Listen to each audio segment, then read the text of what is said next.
Então, pessoal, hoje eu estou aqui para poder falar um pouco para vocês sobre a matéria da terceira semana do PET, sobre transformações químicas. A matéria, como eu já disse para vocês, ela sofre algumas transformações. Essas transformações, elas podem ser físicas ou químicas. Na química, a gente estuda especificamente as transformações químicas, mas a gente também vê as transformações físicas. Por isso eu vou falar das transformações físicas primeiro, que são mais rápidas, para depois a gente poder entrar nas transformações químicas. As transformações físicas são aquelas que não alteram a matéria. Por exemplo, se eu pego um papel e amasso, ele não deixa de ser papel, ele só passou a ser um papel amassado. Então ali houve uma alteração da matéria, foi uma transformação física, porque eu amassei.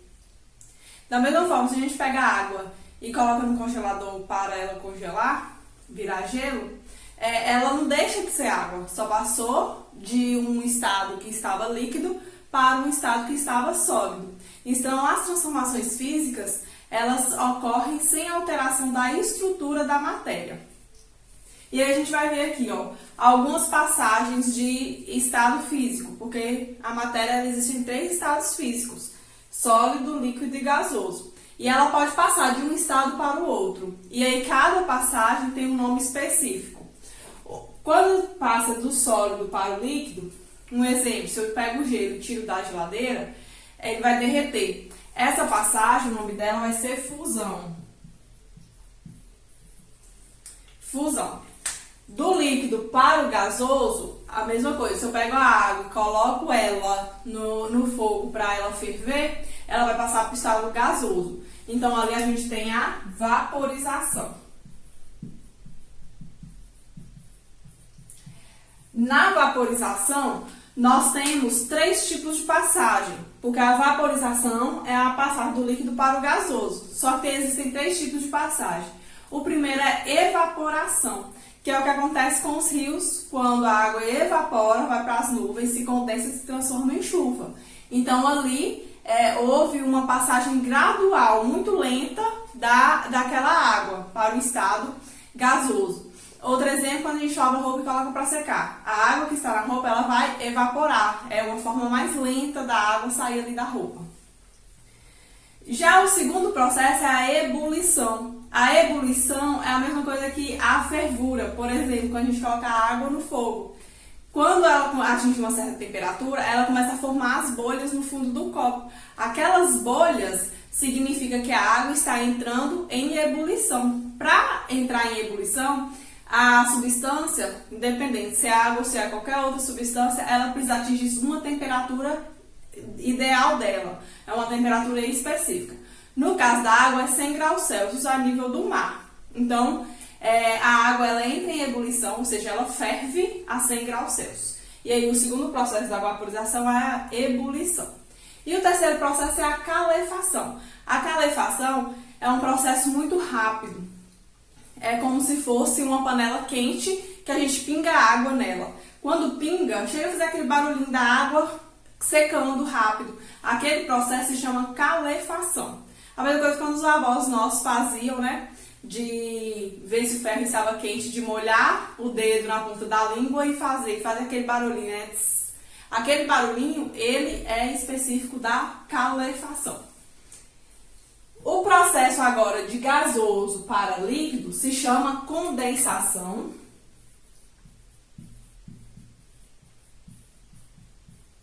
Ou liquefação. Condensação ou liquefação. Qual a diferença dos dois? Condensação é a passagem de vapor de água para o líquido. Exemplo, quando a gente coloca arroz para cozinhar, que aí a água ela sai, ela está fervendo, entra em ebulição, e aí quando ela atinge a tampa da panela, ela se condensa, ou seja, ela se transforma em água líquida de novo. Tanto que quando a gente abre a tampa, a gente vê a água escorrendo pela tampa. Não é a água que passou líquida, ela passou em forma de vapor, ao chegar na tampa, ela atingiu uma superfície mais fria e condensou, se transformou em líquido novamente. E a liquefação é a passagem de gás. para líquido. Aqui a substância ela vai estar em forma de gás, não de vapor, na liquefação. Do líquido para o sólido se chama solidificação. Então, do líquido para a solidificação, que é a passagem, por exemplo, da água líquida para o gelo. Aí a gente tem uma passagem direta do sólido para o gasoso. Um exemplo são aquelas bolinhas de naftalina que é colocada em armário para poder espantar inseto. Elas são as bolinhas sólidas e com o tempo elas vão sumindo. Só que ela não deixa resíduo nenhum, não fica marca de líquido. Então ela passa direto do estado sólido para o estado gasoso. O nome dessa passagem é sublimação. Sublimação. E do gasoso para o sólido é ressublimação.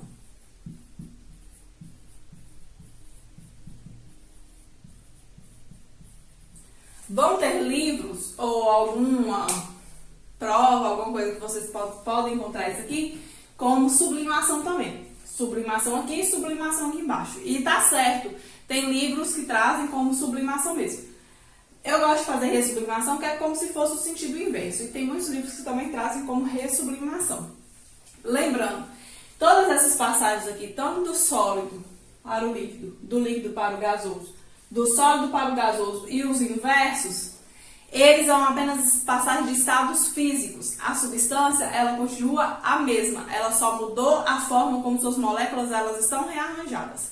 Então, no sólido elas estão bem arrumadinhas. No líquido ela já está um pouco mais dispersa e no sólido elas estão completamente livres. Então, a única coisa que altera de uma para outra é isso. Mas a substância ela vai continuar a mesma. A água, quando ela passa do gelo para a água líquida, é a água. As moléculas ali presentes são as mesmas, H2O. Do líquido para o gasoso é a mesma coisa também.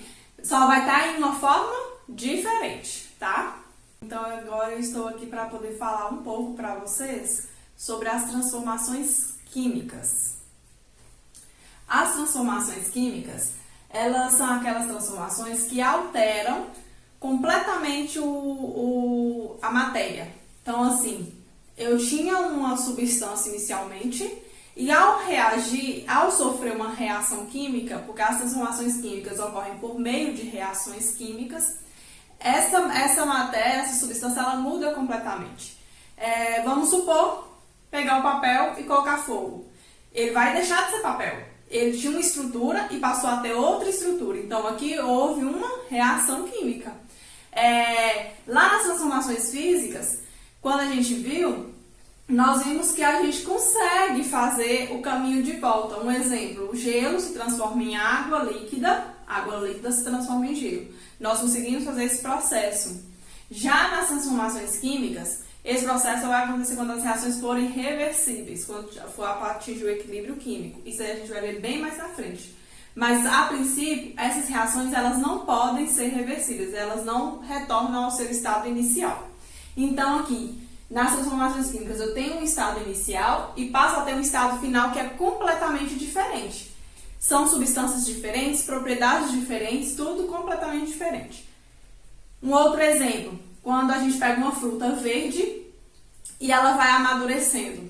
Aí aquela fruta verde, ela vai mudando sua coloração, ela vai mudando sua textura, o sabor. Então ali houve uma reação química também presente. Uma reação mais demorada, mas houve uma reação química, porque ela alterou totalmente a estrutura ali daquela matéria. Como que essa reação química ela pode acontecer? Ela pode acontecer por meio do calor, que é no caso do amadurecimento de fruta, do cozimento de alimentos, igual quando a gente coloca arroz para cozinhar, carne para cozinhar ou uma verdura. Ali o calor envolvido ela faz com que essa matéria ela muda completamente por meio da eletricidade, que vai ser a eletrólise, que é quando a gente usa a reação química para transformar a água em hidrogênio e oxigênio. Para decompor, é como se fosse uma decomposição da água.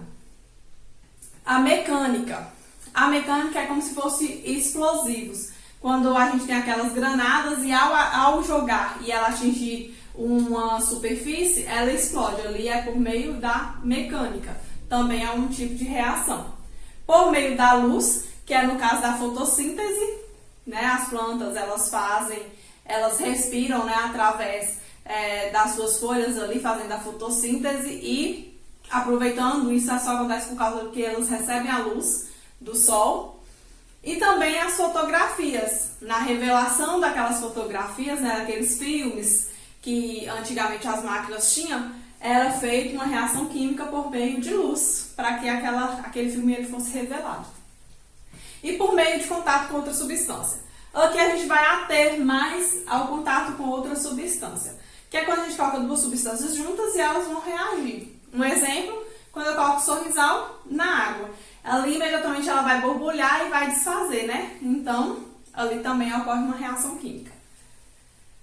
Em toda reação química, eu vou ter reagentes e produtos. Os reagentes são as substâncias que vão ser consumidas, são aquelas substâncias que elas vão interagir entre elas para formar outra substância.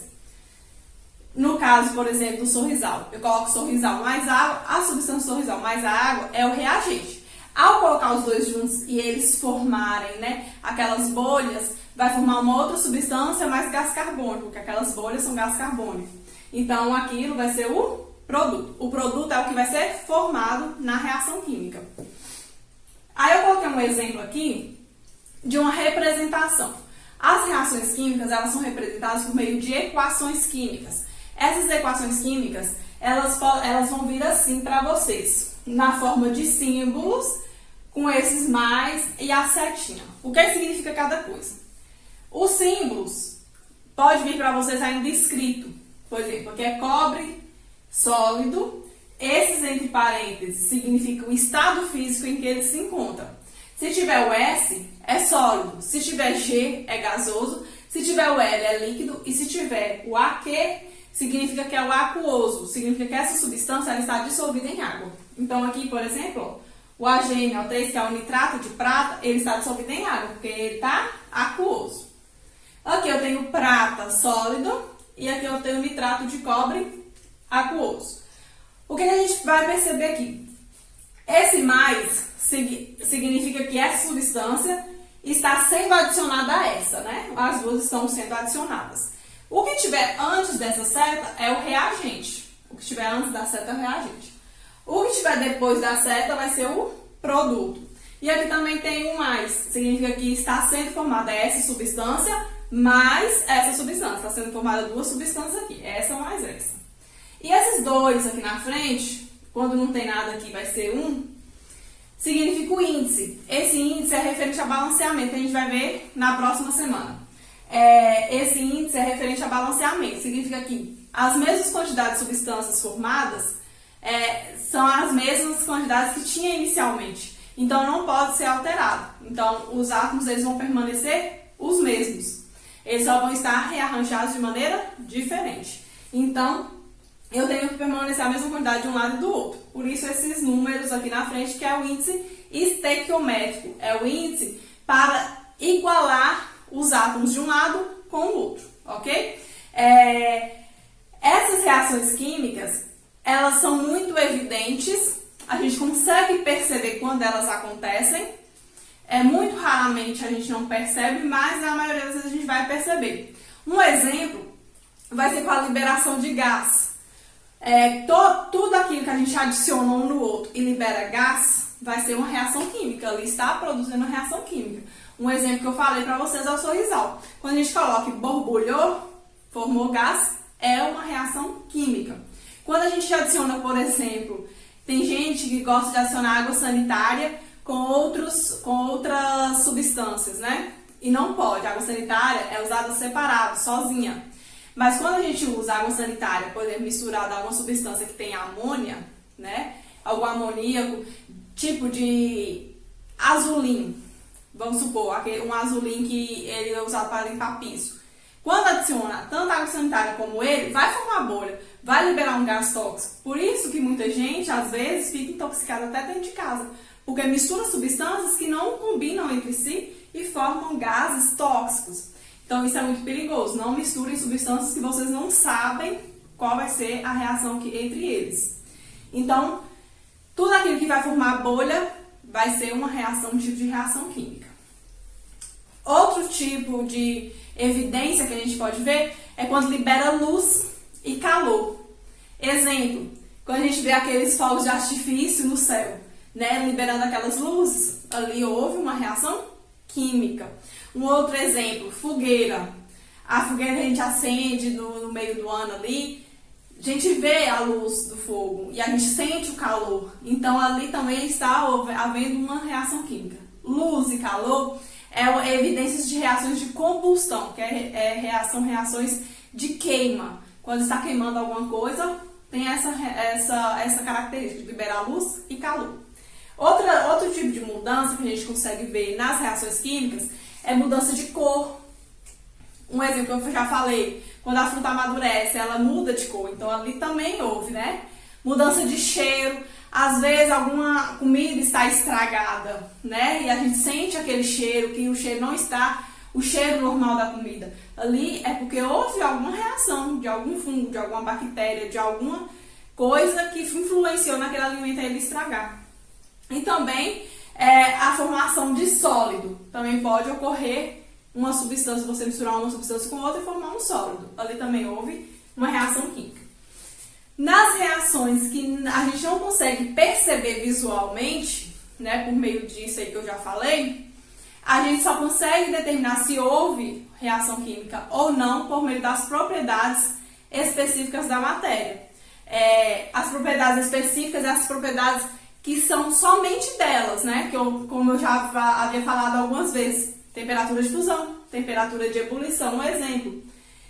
O cobre sozinho ele tem uma propriedade. O AgNO3 sozinho ele tem outras propriedades. Quando eles se juntam, eles vão formar essas duas substâncias. As duas substâncias que estão sendo formadas, elas não têm propriedades nenhuma iguais a essa.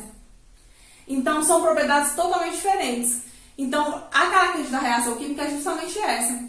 Há uma reação em que a alteração da substância ela é completa. Então, a gente consegue perceber por meio de alguns fatores, como eu já falei, e quando não se consegue perceber, somente através das propriedades específicas, que aí tem que pegar cada substância e analisar para ver se houve ou não alteração, para saber se houve ou não uma reação química. Então, por hoje é isso. Hoje foi bem curtinho.